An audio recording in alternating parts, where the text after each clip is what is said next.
Hello and welcome to Secrets of Organ Playing podcast.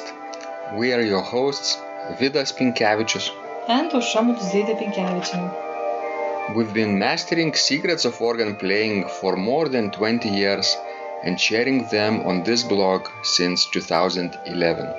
On this show, which we create from our home in Vilnius, Lithuania, we strive to help you grow in every area of organ playing, including practice, technique, repertoire, sight reading, hymn playing, improvisation, composition, music theory, harmony, and many others. Our hope is to help you become a complete musician, or what we call as total organist, a program which we have created to help you reach your dreams faster than you would do on your own. If you are new here, we invite you to subscribe to receive free updates of this blog at organduo.lt. By subscribing, you will also receive free video how to master any organ composition and 10-day organ playing mini course. And now let's go to the podcast for today. Hi guys, this is Vidas. And Aušra. Let's start episode 293 of Secrets of Organ Playing podcast. This question was sent by Jeremy, and he writes that he struggles with finding practice time. Between my job and accompanying projects, I have had little time to actually work on the stuff I want to. Aušra, do you struggle finding practice time this week when you started teaching? Of course.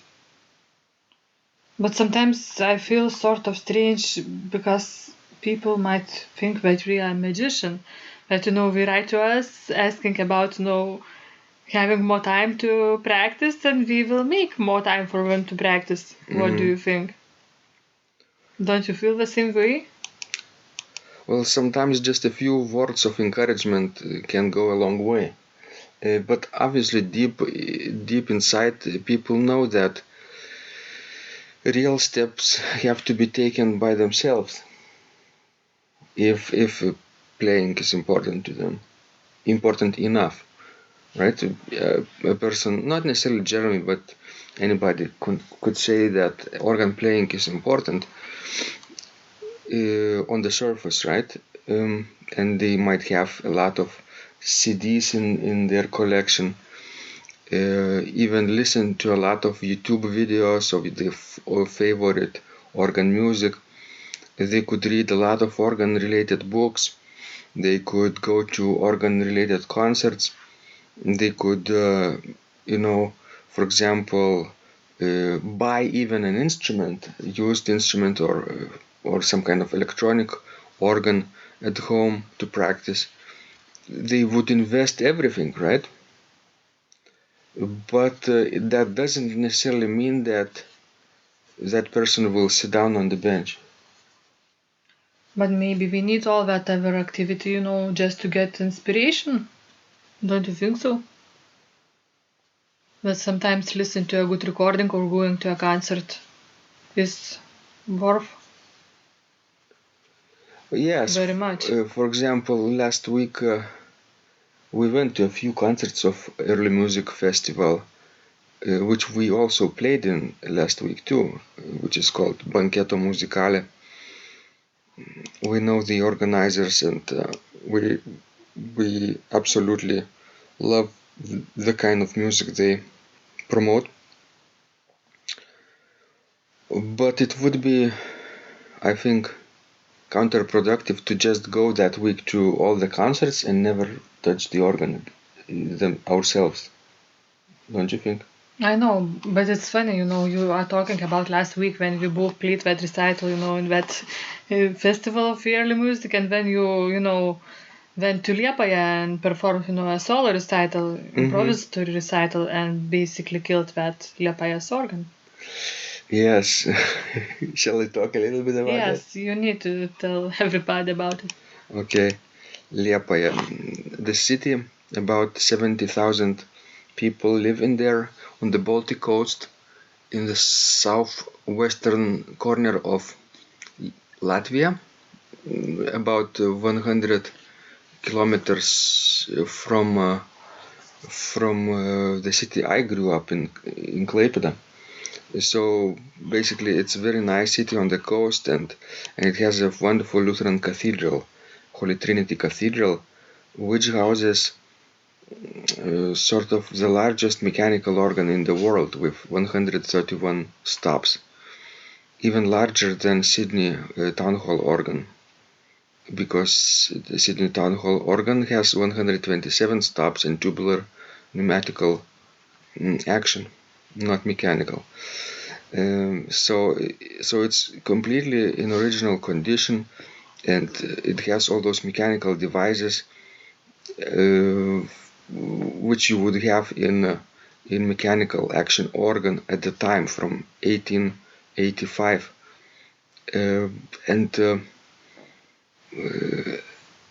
and this is such a mammoth, magnificent and gigantic organ that sometimes you are at a loss. Where are your stops, right? It's a sea of stops, sea of handles.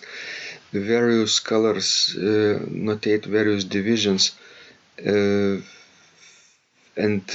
you have to get used to that. In my case, I've been playing there already the third time there last weekend, so it wasn't a new experience for me, and in order to prepare for that recital, I simply watched my own videos on that organ. I made a few demonstrations a few years ago, and I refreshed my memory where the divisions are located. But since I improvised everything and my theme was David and Goliath, biblical story, I didn't need to be basically how to say very strict with my music, because I was improvising on the spot and choosing the stops on the spot as well. So what I did, I practiced on the organ 1 hour, only 1 hour before the concert, in the morning of Saturday, and in the evening I played this recital. But you better tell us about your grand finale. Grand finale, yes. I thought that my grand finale should be very joyful and solemn, that David must have, killed that giant Goliath, and I planned to finish on fortissimo sounds. But to my surprise, the electricity of the motor or the blower went off, and at that time, luckily, I was playing rather softly with soft registration, and after a few seconds the organ sound stopped. So it might mean that I killed Goliath. David killed Goliath. So organ was like Goliath, yes, and you were like David yourself. Yes, one of the interpretations could be that way. And at first I was so shocked. I didn't know what to do. I kept pushing and pulling that organ blower stop with hopes that it will come to life again. And I did this while sitting on the bench for several minutes. And this recital was broadcasted down to the pews on the big, large screen. 2 cameras were filming me from both sides. And people obviously were seeing me work with my hands, but didn't know what I'm doing, because there was no sound at that time. So when I finally gave up, I stood up and took a bow, and then they finally started clapping, and then I went downstairs to take a bow again, and that was the end.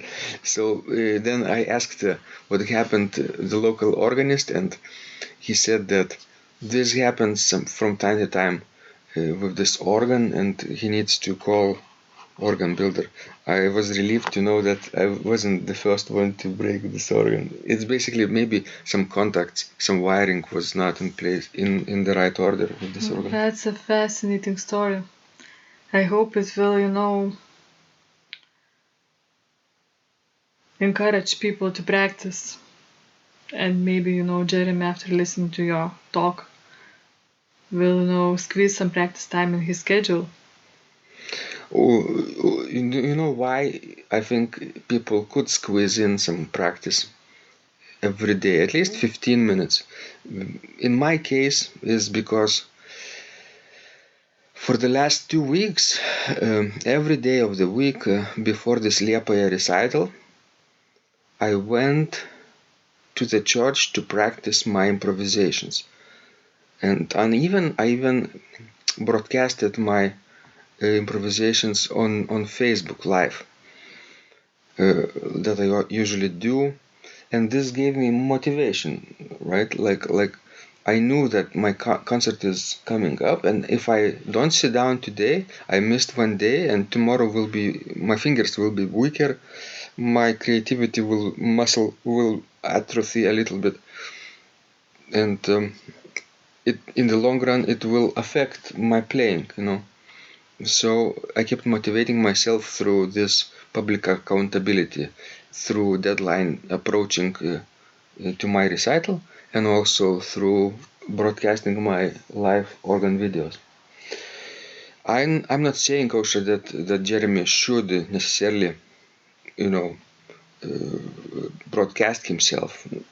He can if he wants to, but having a deadline, that really helps. Yes, pushing yourself forward. Mm-hmm. Do you like deadlines, Osha? No, I don't like them. But sometimes we are necessary. As taking your medicine.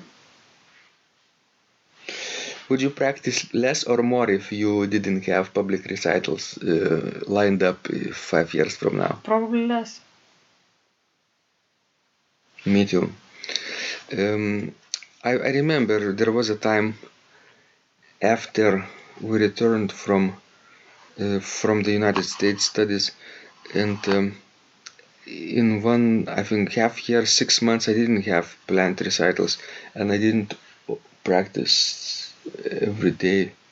I even didn't touch organ keys for weeks or even months, I think. But now it's obviously different because I make those public performances happen, and I make the time to prepare for them. Good for you. So will you practice today a little bit, Osha? Yes. Even though you're starting to prepare for your Notre Dame recital, right? Which will come in 2 years. Uh-huh. Will you be inviting myself to come along to help you out with packing and carrying your stuff? But usually, actually, I help you for your packing. So I'll stay at home and you go to Paris. No, you can carry my bag. Bag, yes. Excellent. So, but that will happen only in the summer of 2020. Yes. And you will have to play what kind of pieces? Well, Bach, Alain, and Frank. Bach, E flat major, right? Yes. Prelude and Fugue. Alain, Second Fantasy. Yes. And what about Frank? The second chorale, B minor. Wonderful piece. Not too easy. Thank you, guys. This was Vidas. And Usha. And please remember to practice today. We also will go to the organ bench and play something. Maybe not too much after those exhausting days last week, but still we need to sit down at least for a few moments to play something. This is really helpful because when you practice, miracles happen. This blog is supported by Total Organist, the most comprehensive organ training program online. where you will find courses for every area of organ playing, including technique, practice, sight reading, repertoire playing, hymn playing, improvisation, composition, music theory and harmony, with hundreds of scores and thousands of exercises. Here is what some of the students are saying. Hugh writes, "The sight reading course has helped me tremendously. Thank you very much for your SS courses and all your help." Robert writes, "I found the fingerings, registration ideas and general comments to be excellent." John writes, "I have found your download very helpful. It was really excellent. I have watched some of your teaching videos and when I read your instructions, I tried to imagine you were teaching me. You may feel disappointed that I am 2-3 days behind, but I am a slow learner, and I have committed to taking the time to get it right as you say. But the other night my wife commented that she had never heard me play such a detailed melody in the left hand so well. My left hand is generally poor." Robert writes, "It has been a great pleasure in my life of having discovered your courses and material as well as the YouTube work of recordings. You have a calm and pleasant way of teaching." Ron writes, "Hi Vidas and Ausra, thank you guys. What a wonderful response to my email note to you. You've got me right, and I feel you understand my level of playing. Yes, at home and lucky that I have an organ for that reason. I am paying attention to this, and I am going to try this haha no longer secret model. Yes, and I love Cesar Frank too. What is very nice about your blog podcast is that Ausra and Vidas are like a Socratic dialogue, and by bouncing things off of each other, so much more information comes out and is expressed. Your comments contain a wealth of information and understanding. I really appreciate this. It is very inspiring and will keep us moving forward." Would you like to receive the same or even better results that our students are getting?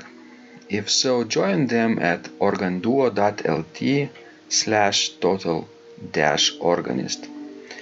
And of course, you will get the first month free too. You can cancel anytime. Also, if you haven't yet subscribed to receive free updates of this blog, make sure you do that at organduo.lt.